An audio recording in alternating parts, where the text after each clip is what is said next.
यसलाई चाहिँ तपाईँको के भन्दो रहेछ भने हाम्रो पहिलाको पुर्खौली कुरोमा बाबुबाजे पुर्खाहरूको पालोतिर यो चाहिँ तपाईँको यो अहिले मैले अगाडि बजाएको चाहिँ यसको धुन चाहिँ भन्दो रहेछ तपाईँको यो न्याउली धुन। हजुर यो न्याउली चाहिँ अब भाले पोथी न्याउली चाहिँ अब एउटाले कुक गर्छ भने एउटाले न्याउ न्याउ गर्दै अरु चाहिँ अरु कुन धुन आउँछ अरु? हुन्छ तपाईसँग बजाइदिनु। अर्को धामीहरू कुनै अब धाममा गएको साल्पा धामतिर गएको नि त्यो पनि छ भने तपाईको जानेको सँग बजाइदिनु न तपाईँ। त्यो पनि एउटा मर्चुङ्गाको धुन बडा ल त।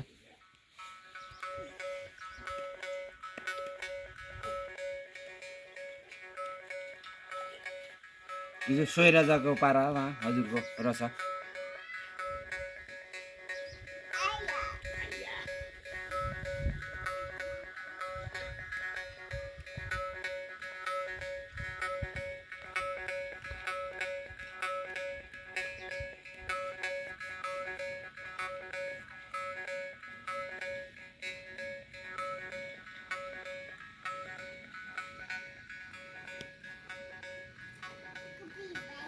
यो चाहिँ तपाईँको धामीहरू धाममा जाँदाखेरि ढ्याङ्ग्रोको बजाउँदै गएको भन्दाखेरि भन्छ तपाईँको त्यस्तै त्यो चाहिँ अरु कुनै अरु चाहिँ तपाईँको त्यति छैन। अब केही सोराठी भाका छ कि हाम्रो गुरुङको सोराठी भाका?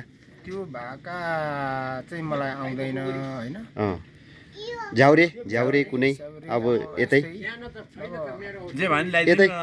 लोकल घर गाउँकै अब आफ्नै तरिकाको यसै भेडा हेर्दाखेरिको झलको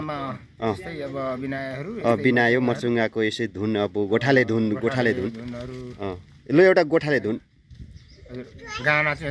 गानाको जस्तै। अब त्यो अब हामी गोठतिर अब त्यस्तै वस्तुहरू भेडाहरू चराउँदै गाउने गाना चाहिँ तपाईँको एउटा धुन चाहिँ एउटा धुन गोठाले धुन जस्तै अब यसो आफूले जानेको।